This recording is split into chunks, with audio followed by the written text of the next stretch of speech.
অন্য প্রসঙ্গ, 4 দফা দাবিতে রাজধানীতে বিক্ষোভ করেছেন মেডিকেল অ্যাসিস্ট্যান্ট ট্রেনিং স্কুলের শিক্ষার্থীরা।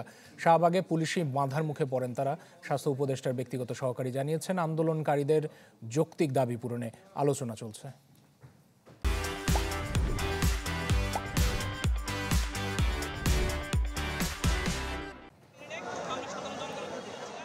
7 কার্যদিবসের মধ্যে 4 দফা দাবি বাস্তবায়ন না করায় মেডিকেল অ্যাসিস্ট্যান্ট ট্রেনিং স্কুলের শিক্ষার্থীদের লং মার্চ কর্মসূচি। সকালে দেশের বিভিন্ন জায়গা থেকে শিক্ষার্থীরা এসে শাহবাগে জড়ো হয়। পরে জাদুঘরের সামনে রাস্তা অবরোধ করে দাবির পক্ষে স্লোগান দিতে থাকে। এক পর্যায়ে শিক্ষার্থীরা পুলিশের ব্যারিকেড ভেঙে শাহবাগ মোড়ে যাওয়ার চেষ্টা করলে বাধা দেয় পুলিশ। পরে জাদুঘরের সামনে সড়কে বসেই বিক্ষোভ করতে থাকে।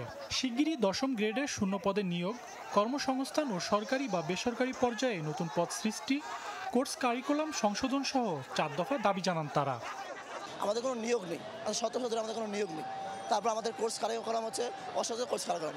আমাদের আপনার আগের যে কোর্স কারিকুলাম আমাদের 3 বছর হচ্ছে একাডেমিক, 1 বছর হচ্ছে ইন্টার্নি, কিন্তু আমাদের নতুন কোর্স কারিকুলাম আমাদের কোনো ইন্টার্নি নেই। তারপর আমরা আন্দোলন করে 6 মাস ইন্টার্নি নিয়ে আসছি। আর আমাদের কোনো বোর্ড নেই। আমরা যদি পড়ালেখা না করে কোনো চাকরি টাকরি না করতে পারি, পড়ালেখাতে কোনো মূল্য নেই। আমাদের নিয়োগ বহু বছর ধরে, 12 বছরে, 1 যুগেরও বেশি ধরে বন্ধ।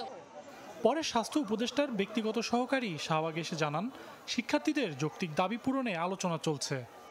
অনেক কিছু কিন্তু সাথে সাথে সিদ্ধান্ত নেওয়া যায় না, যেহেতু 15 বছর 16 বছর ধরে একটা নিয়োগ প্রক্রিয়া বন্ধ আছে। এটা একদিনেই চাইলে এটা সাথে সাথে চালু করা যাবে না। তো ইতিমধ্যে মিনিস্ট্রি থেকে এটা সিদ্ধান্ত নেওয়া হয়েছে যে আগামীকাল অথবা পরশুই ওনারা সার্কুলার দিয়ে দিবে।